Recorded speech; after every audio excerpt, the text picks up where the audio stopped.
안녕하세요. 오철환 의사입니다. 자, 시험은 잘 보셨는지 모르겠습니다. 자, 7월 9일 날 실시했던 관사 2차 관세법 해설을 간단하게 하도록 하겠습니다. 자, 우선 먼저 1번 문제를 보시면은요. 특허 보세구역제도 운영에서 보세 판매장과 보세 창고의 차이점을 첫 번째 운영인의 결격사의 특허 절차, 특허인 취소사의 특허 수료인 부과, 특허기간, 과징금의 부과를 중심으로 설명을 하고 특허 보세구역의 성격, 보세 판매장 제도의 목적을 고려하여 보세 판매장 제도의 문제점을 논하시오 해서 1번 문제가 출제가 됐는데요. 자, 우선 먼저 1번 문제 해설을 하기 전에 이번에 여러분들 시험 봤던 부분에 대해서 총평을 간단히 한다라고 하면은요. 총평을 하는데 제일 첫 번째 말씀드릴 부분은 우리가 흔히 얘기하는 조세법률 관계의 변동과 수출입 통관 절차와 관련된 관세 부과 징수 통관 제도에 대해서는 한 문제가 출제되지를 않았습니다. 약간 좀 아쉬운 그러한 부분이 없잖아 있는데요. 두 번째는 다소 좀 예년보다는 좀 어려웠지 않을까 이렇게 생각을 하고요. 세 번째의 경우 이번에 6개 문제의 경우는 여러분들이 기본적으로 정리를 해야 되고 그 기본적인 내용을 전부 알고 있어야 즉 그 속 깊은 그 내용을 알고 있어야 쓸 수 있는 문제가 대부분이다. 그래도 뭐니 해도 여러분들 2차 공부를 하면서 6가지의 기본 내용에 대해서는 아마 정리를 다 하셨을 겁니다. 출제 그 단원별로 잠깐 말씀을 드린다면 보세구역에서 2문제가 출제가 됐고요. 두 번째는 납세자 권리의 심사원 심판에서 1문제, 탄력관세 제도에서 1문제, 벌칙 조항에서 벌칙과 관련해서 1문제, 그리고 환급특례법에 관련된 문제가 하나가 출제가 됐습니다. 말씀드린 것처럼 아쉬운 점은 관세부가 징수편이라든가 통관제에 대해서 1문제도 출제되지 않았던 이러한 아쉬운 점이 있네요. 자, 1번 문제 여러분들이 이제 어떻게 쓰셨는지 모르겠지만 이 1번 문제와 관련해서 좀 쓸 수 있는 그 목차를 얘기를 한다면 제일 첫 번째는 서설 부분, 그 다음에 두 번째는 보세구역 제도의 개괄, 이것을 쓰시면 되고, 세 번째의 경우는 보세 판매장하고요. 보세 판매장과 보세 창고의 이 차이점, 이 타이틀로 넣어서요. 여기 있는 1번, 2번, 3번, 4번, 5번, 6번, 이것을 중심으로 해서 이제 본론 부분에서 이것을 이제 쓰시면 되겠고, 네 번째의 경우는 특허 보세구역의 성격, 그 다음에 다섯 번째의 경우는 요 보세 창고, 보세 판매장의 문제점에 대해서 쓰시면 되겠고요. 여섯 번째의 경우는 결혼, 뭐 이러한 식으로 목차를 선정을 해서 쓰시면 되지 않을까 이렇게 하고요. 요즘 그 시험 문제 2차의 출제 경향을 보면은요, 항상 쓸 수 있는 그러한 목차에 대해서 제시를 하는 이러한 특징이 있다. 이 특허 보세구역 제도 운영에 있어서 보세 판매장, 보세 창고와 관련해서는 여러분들 뭐 모의고사를 본다든가 2차 강의를 할 때 이 특히 보세 판매장의 문제점에 대해서는 이미 설명드렸던 그러한 내용이 되겠습니다. 해서 뭐 서설 부분, 뭐 관세법의라든가 목적이라든가 성격이라든가 이러한 부분을 여러분들 기술을 해 두시면 되겠고요. 두 번째는 보세구역 제도의 개괄에서 이 보세구역의 그 개요적인 부분이라든가 아니면 보세구역의 종류, 이러한 것들 여러분들이 쓰시면은 주어진 그러한 점수를 받을 수 있는 그 내용이 되겠고요. 다음에 이제 세 번째는 이 보세 판매장하고 창고의 차이점, 요 6가지의 경우, 요 운영인의 결격 사유와 관련해서는 관세법 175조에 있는 내용을 비교를 해서 쓰시면 되겠고요. 두 번째 특허 절차가 있습니다. 보세 판매장과 관련된 특허의 절차, 보세 창고의 이 특허 절차가 있는데요. 이 보세 판매장의 이 특허 절차를 보면 일단은 보세 판매장 특허 기준에 충족을 해야 되고요. 다음에는 이 두 번째는 이 특허 부여 시, 즉 보세 판매장 특허를 할 때 부여 시에 공고를 합니다. 보세 창고의 경우는 이 특허의 기준을 충족하게 되면 이 세관장에게 특허 신청을 하게 되면은 그 기준에 따라서 특허를 부여를 하게 되는데 보세 판매장의 경우는 보세 판매장 특허의 기준을 일단은 해야 되고요. 이 특허 부여 시에 공고를 하는 이러한 차이점이 있다라고 하는 것을 보시고요.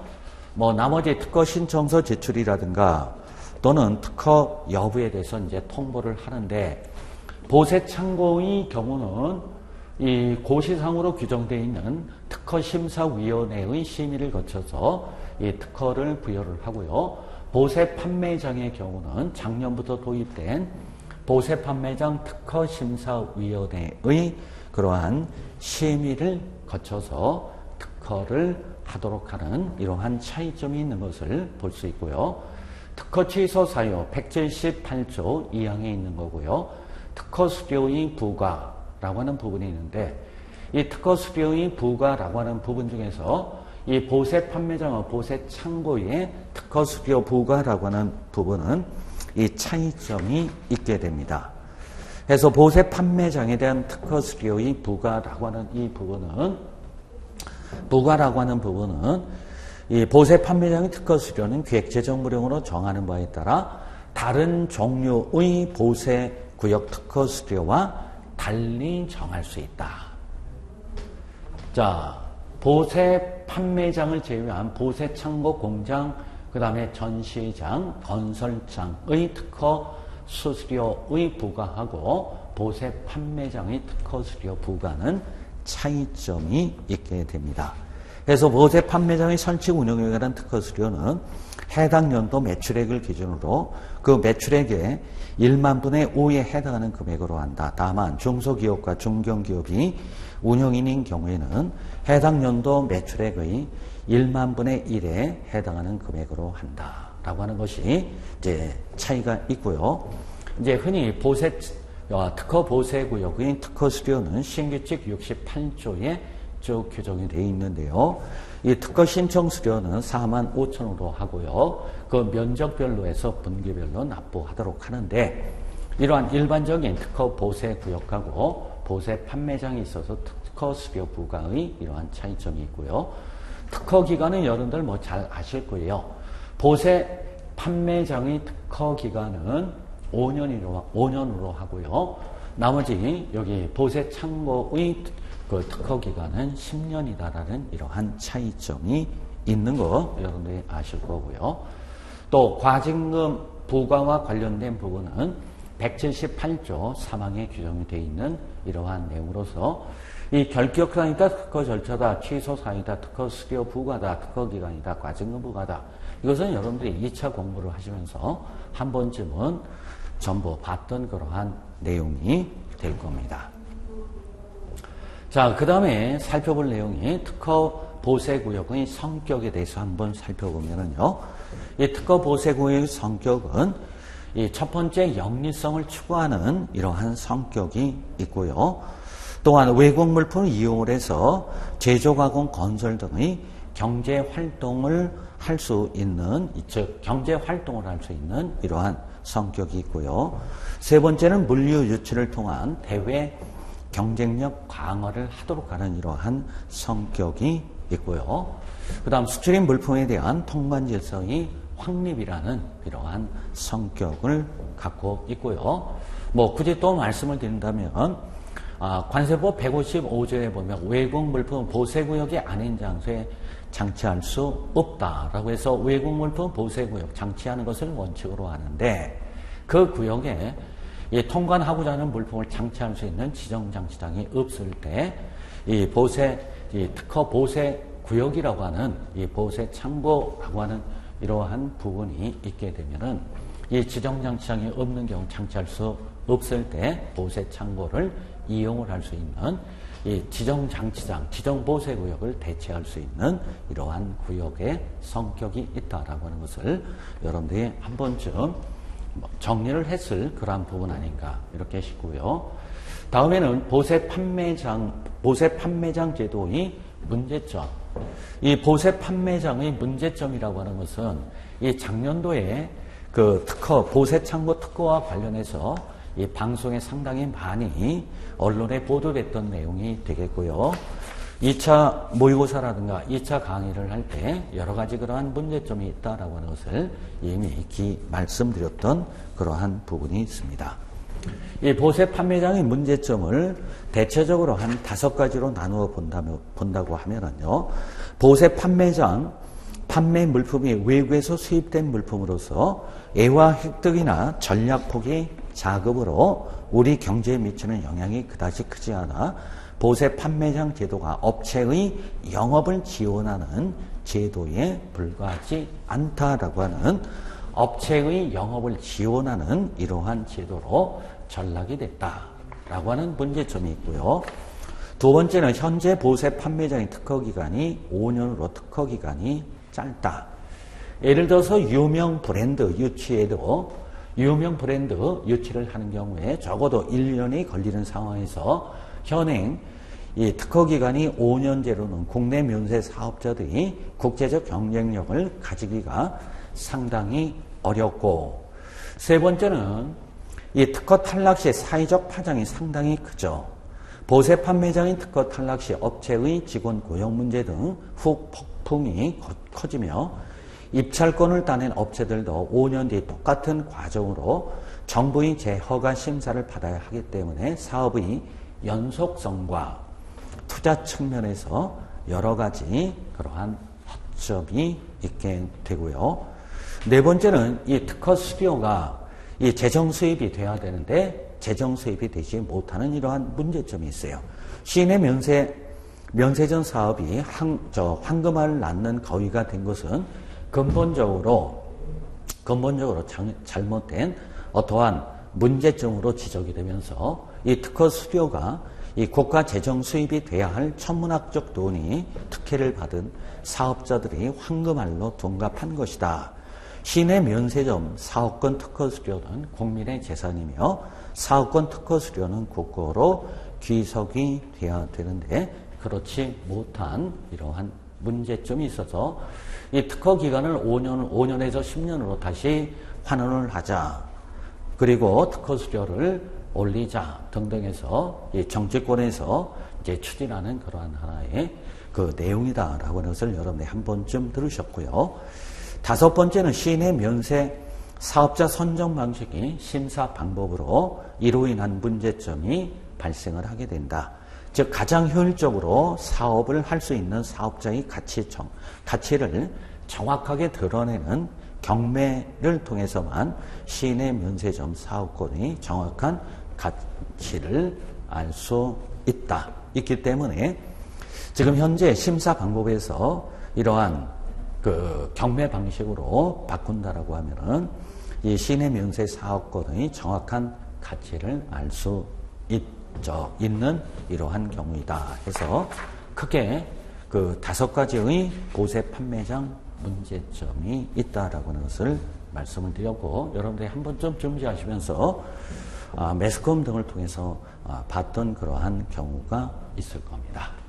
그래서 1번 문제는 이러한 내용으로 해서 중심으로 해서 쓰시면 되지 않을까. 무엇보다도 이 특허 보세군의 성격, 그 다음에 문제점, 이러한 것들 아마 준비한 수험생의 경우는 자세히 쓰겠지만 그렇지 못한 수험생이 대부분권인데, 요걸 못 쓴다고 하더라도 여기에 있는 차이점 6가지의 경우는 2차 공부를 하면서 한 번쯤 모두 봤던 내용이 되니까 이러한 부분을 다른 수험생보다 더 정확하게 써야 합격할 수 있는 그러한 내용이 된다. 자, 시험을 보시고 몇몇 그 수험생을 만나봤는데 이 부분 쓰느냐고 80분 중에서 거의 35분이 걸렸다라고 해서 뒤에 있는 문제를 쓰지 못했다. 된다라고 하는 그러한 그 얘기도 들어봤는데요. 그래서 이 50점의 경우에서 이러한 내용으로 쓰시면은 뭐 되지 않을까 이렇게 생각이 되고요. 2차의 공부는 80분 내에 6개 문제를 쓴다라고 하는 것은 상당히 어려운 그러한 측면이 분명히 있을 거예요. 미리 어떤 문제가 출제가 된다고 사전에 고지를 한다고 하더라도 그것을 실제 시험장에 가서 쓴다라고 하는 상당히 어려운 그러한 부분이 돼서 여러분들 2차 공부를 하실 때 하여간 부단히 열심히 해야 된다라고 하는 것을 알 수 있는 그러한 내용이 되겠습니다. 두 번째 문제를 한번 보시면은요. 수입상 A가 관세율이 0인 물품을 수입을 함에 있어 부당하게 재산상 이득을 취하기 위해 관세사 B의 권유에 따라 실제 거래한 가격보다 높은 가격으로 수입 통관을 하였다. 이 경우 A와 B가 관세법에 따라 처벌을 받을 수 있는 범죄의 구성 요건과 각각 어떤 처벌을 받을 수 있는지 설명하시오. 라고 하는 부분이에요. 자, 수입상 A가 관세율이 0인 물품을 수입을 함에 있어 부당하게 재산상 이득을 취하기 위해 관세사 B의 권유에 따라 실제 거래한 가격보다 높은 가격으로 수입 통관을 했다. 그러면 어떤 물품을 수입을 하는데 관세율이 0%인 경우 과세 가격이 1억이 됐든 1조가 됐든 그 물품에 대한 관세는 납부를 하지를 않죠. 그럼 어떤 이유 때문에 수입 가격을 높여서 수입 신고를 했느냐라는 그러한 내용이 되는데요. 이 문제의 핵심은 관세법 270조의 2 가격 조작죄에 해당이 됩니다. 자, 실제 이제 물품을 수입한 것은 수입상 A가 되고요. 관세사 B가 이렇게 하면은 된다라고 해서 높은 가격으로 수입 통관을 했다. 자, A하고 B가 관세에 따라 처벌을 받을 수 있는 범죄의 구성 요건과 어떠한 처벌을 받느냐? A하고 B는 각각 270조의 2 가격 조작죄에 해당이 되겠죠. 자, 이 가격 조작죄의 취지라고 하는 것은 이 스트릿 가격 허위 신고 행위가 국부 유출, 국가재정 편취, 사기 횡령 등 여타 사회적 범죄로 이어지지 않도록 강력히 억제할 필요가 있어 현재의 벌금형보다 큰 징역형까지 부과할 수 있도록 관세법상 가격 조작죄를 규정하게 되었다. 그래서 270조의 2를 보면은요, 270조의 2에 보면은 뭐라고 규정이 되어 있느냐라고 하면 보정신청 수정신고, 스트립신고 및 입항전 수입신고를 할 때 부당하게 재물이나 재산상 이득을 취득하거나 이게 이제 A죠. 하거나 제3자로 하여금 이득을 취득하게 할 목적으로 물품의 가격을 조작하여 신청 또는 신고한 경우에 이제 위반 내용이 되는 것이죠. 해서 요 관세사 B가 A한테 이제 뭐라고 했느냐? 제3자로 하여금 이를 취득하게 할 목적으로 물품 가격을 조작하여 신고하도록 이렇게 한 것이죠. A하고 B가 처벌을 받는 내용은 270조의 이 가격 조작죄에 해당이 돼서 처벌 내용은 2년 이하의 징역 또는 물품 원가 또는 5천만 원 중 높은 금액 이하의 벌금에 처하며 이 경우 징역과 벌금을 병과할 수 있다. A하고 B가 처벌받는 것은 270조의 2에 해당이 되는데 이때 범죄의 구성 요건이라고 하는 것은 A하고 B를 처벌을 할 때 이 범죄의 구성 요건이라고 하는 것은 지금 금방 얘기를 한 것처럼 수입 신고를 할 때 부당하게 재물이나 재산상 이득을 취득하거나 제3자로 하여금 이를 취득하게 할 목적으로 물품의 가격을 조작하여 신고한 인식이 있어야 된다. 범죄의 구성 요건은 인식이 있어야 된다. 라고 하는 내용이 구성 요건과 관련된 내용이 되겠고 각각 처벌을 받는 이 내용은 270조의 2에 따라서 처벌을 받게 된다. 여기서 이제 하나 더 좀 생각을 해야 될 그 부분은 수입상 A하고 관세사 B의 경우 279조에 있는 양벌 규정도 여러분들이 한 번쯤 생각을 하셔야 될 내용이 되겠습니다. 양벌 규정도 한 번쯤 생각을 하셔야 될 내용이 되겠습니다. 그래서 범죄 구성 요건 각각 어떤 처벌을 받을 수 있는지 그래서 말씀드렸던 내용 간단하게 정리하시면 되겠습니다. 자, 세 번째 문제, 수출용 원재료에 대한 관세 등 환급에 관한 특례법에 따라 환급받는 것과 관세법 106조의 계약 내용과 다른 물품에 대해 관세법에 따라 환급받는 것과의 차이점을 환급 대상 조세, 환급 청구권의 행사 기간과 환급 청구권자, 환급액의 계산 방법 및 그 증빙 서류를 중심으로 설명하시오. 자, 환특법하고 관세법 106조 계약 내용과 다른 물품이 관세 환급과 관련된 내용이 되겠죠. 그래서 환급 대상 조세라고 할 때에 이 환특법상 환급 대상 조세의 경우는 7가지예요. 7가지에서 관세, 임시 수입, 부가세, 개별 소비세, 주세, 교통에너지, 환경세, 농어촌 특별세 및 교육세 요 7가지가 환특법상 환급 대상 조세가 되고요. 다음에 이 106조 계약 내용과 다른 물품에 대한 이 관세 환급에 있어서 환급 대상 조세는 이 계약 내용과 다른 물품을 수입할 때 납부한 관세가 환급 대상 조세가 되겠습니다. 이러한 차이점이 있고요. 환급 청구권의 행사 기간에서 환특법은 2년이 되겠고요. 관세법은 5년이 되겠습니다. 그 다음에 환급 청구권자라고 해서 환급 특례법의 경우는 이 환급 대상 이 수출이라고 하는 것이 크게 5가지로 구분이 되어 있어요.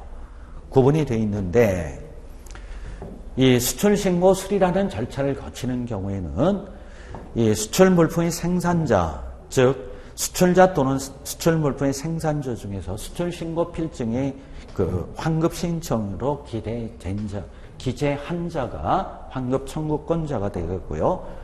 그 이외의 경우, 즉 환급특례법 4조 2호 내지 4호에 해당이 되는 경우는 당해 물품을 수출, 판매 또는 공급을 하거나 공사를 한 자로 기재된 자가 환급 청구권자가 되겠고요. 또 관세법에 따른 환급 청구권자의 경우는 그 물품을 수입한 화주가 되겠죠. 이러한 차이점이 있고요. 그 다음에 환급의 계산 방법 및 그 증빙서를 보면 환특법을 먼저 말씀드리면 이 환특법에 의한 환급액의 계산이라고 하는 것도 정액하고 개별 환급 제도가 있기 때문에 나누어서 정리를 해야 되죠. 정액 환급의 경우는 만분의 수출 신고 필증상의 FOB 곱하기 간이 정액 환급률 이걸 곱하면 됩니다. 근데 개별 환급의 경우는 이 환급금을 산출을 하기 위해서 우선 환급 대상 수출에 해당되는지를 수출 신고 필증이라든가 물품 반입 확인서, 납품 완료 증명서, 공사 완료 증명서 등에 의하여 확인한 후 수출 물품을 생산하는 데 소요된 원재료의 품명, 규격 수량은 업체가 자율적으로 산정하여 작성한 소요량 계산서에 의하여 확인을 한 후 수출 물품을 생산하는 데 소요된 원재료의 수입 시 납부세액을 수입신고 필증, 기납증, 분할증명서 등에 의하여 확인한 후 환급금을 산출을 하게 된다. 그러니까 환특법에 의한 이 환급액 계산 방법의 경우는 정액하고 개별이 있으니까 2가지로 구분해서 설명을 해 주어야 되고요. 그때 증빙서류는 환특법에 의한 정액 환급의 경우 증빙서류는 수출신고 필증 하나만 있으면 돼요. 근데 개별 환급에 있어서 그 증빙서류라고 하는 것은 여러 가지가 있죠. 뭐 환급신청서라든가 수출신고 필증 등 수출사실 증명서류라든가 다음에는 소형 원재료의 납부세액을 확인할 수 있는 서류, 수입신고 필증, 기납증, 수입분증, 기초원재료 납세증명, 분할증명서, 평세증 이라고 하는 게 필요하고요. 그 다음에는 얼만큼 소요했다라고 하는 소요량 계산서, 그 다음에 기타 관세청장이 정하는 이러한 서류를 제출을 해야 된다. 증명서류가 바로 그거고요.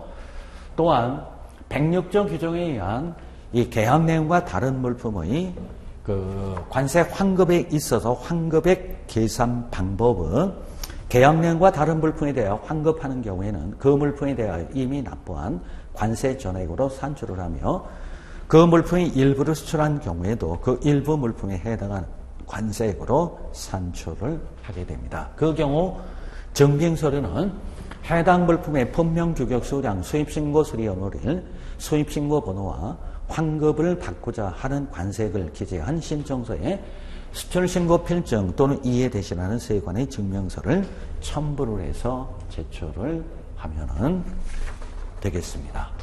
그래서 이 부분은 3번 문제의 경우는 그렇게 어려운 부분은 아니고요. 환급대상조세 환뜻법 공부하시면은 개념상에서 용어의 정의도 나오는 부분이고요. 또 환급청구권의 행사기간, 이것도 환급특례법 배우면 뭐 아시는 거고요. 또한 관세법 106조 규정에 의한 경우는 5년이라고 하는 거 여러분들이 아시는 그러한 부분에 대해서 이 3번 문제도 아주 뭐라 그럴까 어려운 그러한 문제는 아니고 평이한 그러한 문제라고 말씀을 드릴 수가 있습니다. 자, 그 다음 4번 문제.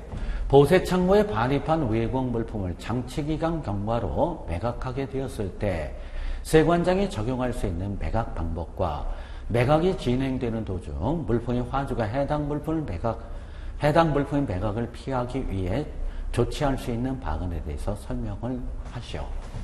자, 요 4번 문제도 모의고사 문제라든가 아니면 2차 강의를 할 때 한 번쯤 정리하라고 이렇게 말씀드렸던 이러한 내용이 되겠습니다. 그래서 이 문제의 경우 뭐 1번의 의 부분하고요. 두 번째는 매각 대상에 대해서 간단하게 설명을 하고 세 번째의 경우는 매각 방법. 여기서 물었던 문제가 매각 방법이죠. 매각 방법은 경쟁 입찰, 경매 수의계약, 위탁 판매의 방법에 의해서 매각을 한다라고 하는 전형적인 내용도 관세법 210조에 규정이 되어 있고 시행령 222조에 규정된 이러한 내용이 되겠습니다. 그래서 장치기간 경과 물품의 매각은 일반 경쟁 입찰, 지명 경쟁 입찰, 수의계약, 경매 및 위탁 판매의 방법으로 해야 된다. 그래서 간단하게 경쟁 입찰 방법에 대해서 설명을 하고요. 두 번째는 경매 또는 수의 계약과 관련된 내용. 그 다음 세 번째는 위탁 판매라고 하는 이러한 부분에 대해서 간단하게 쓰시면 되는 부분이 되겠고요. 또 매각을 피하기 위해 조치할 수 있는 방안에 대해서 한번 보면은요. 자, 한번 두 가지로 이렇게 볼 수가 있는데요. 첫 번째는 1개월 내에 수출입 또는 반송할 것이 확실한 경우 공매 공고에 의해서 1차 매각 절차가 완료된 후 매각되지 아니한 물품으로서 이 화주의 요청이 있고 1개월 내에 수출입 또는 반송할 것이 확실하다고 인정되는 경우 매각 절차를 중지할 수 있는데 이와 같이 매각이 진행 중인 물품에 대해서 1개월 내에 수출입 또는 반송의 경우 매각을 피할 수 있게 되고요. 두 번째, 화주의 의무는 다 했으나 통관 지원의 귀책 사유가 고가에 있는 이러한 경우가 피할 수 있는 그러한 방법이라고 말씀을 드릴 수 있는 내용이 되겠습니다. 이 부분도요, 요 매각 방법과 관련해서는 여러분들 2차 공부하면서 정리 안 한 수험생이 없을 거예요. 이것은 누구보다 더 잘 썼느냐라는 그러한 부분이 이제 점수를 많이 받고 덜 받는 부분이 되겠고요. 요 취할 수 있는 방법, 뭐 이러한 부분에 대해서는 같은 조건이 되기 때문에 요 매각 방법에 대해서 여러분들이 잘 쓰셔야 될 부분이 되겠습니다. 자, 그 다음 5번 문제에 대해서 한번 살펴보면은요.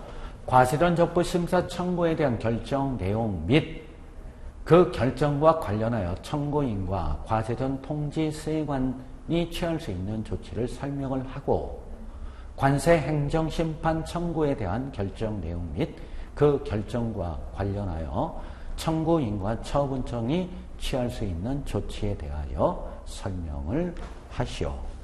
라는 이러한 부분. 그래서 이 문제도 과세론적부 심사 제도가 뭐다라고 하는 간단한 개념 정리를 해주시고, 그 다음 행정심판 청구가 뭐냐라고 하는 이러한 개념을 우선 써주고요. 이제 두 번째, 여기에 한 문제가 있고요. 뒤에 한 문제가 있죠. 그럼 과세론적부 심사 청구에 대한 결정은 잘 아시죠? 과세론적부 심사 청구에 대한 결정은 채택, 불채택, 심사하지 않는 이러한 결정이 있게 되죠. 이때 이제 이 결정 내용이고요. 이 결정과 관련해서 청구인이 취할 수 있는 조치. 이 과세론적부 심사 청구에 대한 결정은 처분성이 없어요. 어떠한 과세관청의 처분성이 없기 때문에 이 과세관청에서 추징을 하기 전까지는 아무런 조치를 취할 수 없고요.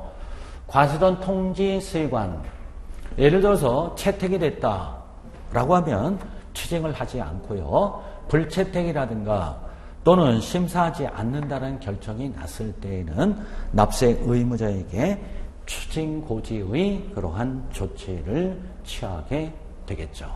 취하게 되고요. 다음에 두 번째 있는 부분, 심판 청구에 대한 결정의 내용. 결정은 각하, 기각, 인용이라고 얘기를 하죠. 인용이라고 하는 것은 처분의 취소, 변경, 필요한 처분을 하는 것을 인용이라고 얘기를 하는 것이죠. 자, 결정 내용은 그거고요. 결정과 관련하여 청구인. 예를 들어서 심판 청구를 했는데 인용의 결정이 났다라고 하면은 그와 같이 좋은 게 어디 있어요? 그래서 인용이 되면은 이제 그러한 처분의 취소, 변경, 필요한 처분을 받을 수 있고, 그에 대해서 과세관청에서는 이 처분청에서는 그러한 결정에 따라 조치를 취해야 되는 거고요. 또는 기각이 됐다. 그 다음에 기각이 됐다라고 했을 때, 기각이 됐을 때는 본안 심리를 해서 청구인이 주장하는 것이 맞지 않다라고 하는 그러한 부분이 되겠죠. 자, 해서 그 내용 간단하게 보시면 이 심판 청구인 결정과 관련한 청구인과 요 처분청에서 취할 수 있는 조치해서 청구인의 경우는 각하의 결정이 있은 경우에는 어떠한 조치를 취할 수 없고, 기각의 결정이 있은 경우에는 결정서를 받은 날부터 90일 이내 행정소송을 제기할 수 있고, 결정을 통지받기 전이라도 그 결정 기간이 지난 날부터 행정소송을 제기를 할 수 있다. 이 경우 이 처분청에서 할 수 있는 이 경우는 이 심판 청구가 이유 있다고 인정되는 경우에는 그 청구의 대상이 된 처분의 취소, 경정 또는 필요한 처분의 결정을 해야 하겠죠. 처분의 결정을 이렇게 하면은 되는 것이다. 그래서 이 부분도 5번 문제의 경우도 지문만 길지 쓸 수 있는 부분, 그렇게 어려운 그러한 부분은 아니죠. 충분히 쓸 수 있는 그러한 내용이 될 겁니다. 자, 다음에 6번째 문제를 보면 덤핑 방지관세 부과 시 정상 가격과 덤핑 가격의 비교 원칙, 비교 방법, 정상 가격을 비교할 때 가격에 영향을 미치는 요소, 물리적 특성, 판매 수량, 판매 조건, 환율 변동, 요소가 존재하는 경우의 가격 조정 방법에 대해서 설명을 하시오. 그래서 이 부분에서 덤핑 방지관세가 뭐냐라고 하는 개념을 정리하고요. 두 번째의 경우 정상 가격과 덤핑 가격이 뭐냐라고 하는 것을 간단하게 써주고, 세 번째 비교 원칙, 네 번째 비교 방법, 그 다음에 가격 조정 방법이라는 요 내용으로 쓰시면 되는데요. 아마 요 6번 문제인 경우는 여러분들이 공부를 하시면서 이 덤핑 방지관세 부과 절차라든가 잠정 조치라든가 약속의 제의제도, 부과 시기, 재심사 이러한 부분 열심히 공부를 하셨을 텐데, 요 부분과 관련해서는 그렇게 많이 솔직히 신경 쓰지 않은 그러한 문제가 출제됐다라고 이렇게 말씀을 드릴 수가 있죠. 그래서 이 정상 가격과 덤핑 가격이라고 하는 부분을 쭉 이제 여러분들이 해 두시면서 요 비교 원칙에 대해서 말씀을 드린다고 하면 정상 가격과 덤핑 가격을 비교하는 데에는 원칙적으로 거래량을 가중치로하여 가중산술 평균한 가격으로 비교해야 한다. 이 경우 개별 덤핑 가격이 정상 가격보다 높은 경우를 포함하여 모든 개별 덤핑 가격을 가중산술 평균한 가격을 덤핑 가격으로 한다라고 하는 비교 원칙이 있고요. 그 다음에 비교 방법에 대해서 말씀을 드린다고 하면은 정상 가격과 덤핑 가격의 비교는 가능한 한 동일한 시기 및 동일한 거래 단계에서 비교를 해야 한다. 이 경우 당해 물품의 물리적 특성, 판매 수량, 판매 조건, 과세상의 차이, 거래 단계의 차이, 환율 변동 등이 가격 비교에 영향을 미치는 경우에는 기획재정부령이 정하는 바에 따라 정상 가격 및 덤핑 가격을 조정하여 하며 덤핑률 조사 대상 기간은 6월 이상의 기간으로 한다라는 내용이 비교 방법과 관련된 내용이 되겠고요. 다음에는 이러한 요소가 존재하는 경우 가격 조정 방법 해서 이 가격 조정 방법에서 물리적 특성 요 각각의 경우를 여러분들이 전부 설명을 해야 되는 그러한 부분이 되겠죠. 가격 조정 방법에서 첫 번째 물리적 특성과 관련해서 보면은요. 물리적 특성의 차이로 가격 조정을 하는 데에는 그 물리적 특성이 공급구의 시장 가격에 미치는 영향을 기준으로 계산을 해야 한다. 다음에는 판매 수량과 관련해서 가격 조정을 할 때에 판매 수량의 차이로 가격 조정을 하는 경우는 대량 상선에 따른 생산비의 절감에 의한 것이거나 통상적인 거래에서 모든 구매자에게 제공되는 대량 판매에 의한 할인이 있는 경우로 하게 되고요. 다음에는 판매 조건의 차이로 가격을 조정하는 경우에는 그 판매 조건이 당해 판매 가격에 영향을 미칠 정도의 직접적인 관계가 있는 경우에 한한다. 다음에는요, 환율 변동에 따른 가격 조정 방법을 보면 환율 변동으로 가격을 조정하는 경우는 덤핑률 조사 대상 기간 중 환율이 일정한 방향으로 변동하여 지속된 경우로 하며 그 조정된 가격을 조사 대상 공급자에게 환율 변동 후 60일 동안 적용할 수 있게 하여야 한다라는 그러한 내용이 되는데 요거는 여러분들이 조금 전에도 말씀드린 것처럼 약간 좀 공부하면서 등한시 했던 부분이라고 할 수 있는 부분이고 이 부분도 뭐 그렇게 어려운 그러한 부분은 아니다라고 하는 것을 여러분한테 말씀드리면서 좀 다른 해보다는 약간 좀 다소 좀 어려웠던 그러한 점이 뭐 차이점과 관련된 부분 뭐 등등해서 물었던 그러한 문제가 되기 때문에 좀 어려웠던 그러한 부분인데 그렇게 제가 볼 때는 뭐 2차 공부를 위해서 정리를 했다라고 하면은 뭐 충분히 좀 접근할 수 있는 그러한 부분 아닌가 이렇게 말씀드릴 수 있는 부분이 되겠습니다. 그래서 여러분들이 아마 거의 2차 이 공부를 위해서 많은 노력을 하셨을 텐데 그 많은 노력의 결과가 있으면 참 좋겠죠. 그래서 서두에서 말씀드린 것처럼 그 일부 우리가 이 관세법 전체를 놓고 봤을 때 이 뒷부분에 해당되는 그러한 부분으로 이제 대부분 출제가 되는데 좀 다른 연도하고 좀 차이점이 있는 부분이에요. 그래서 관세부가징수 편이라든가 통관제도에서 출제되지 않았던 해가 올해가 되겠고요.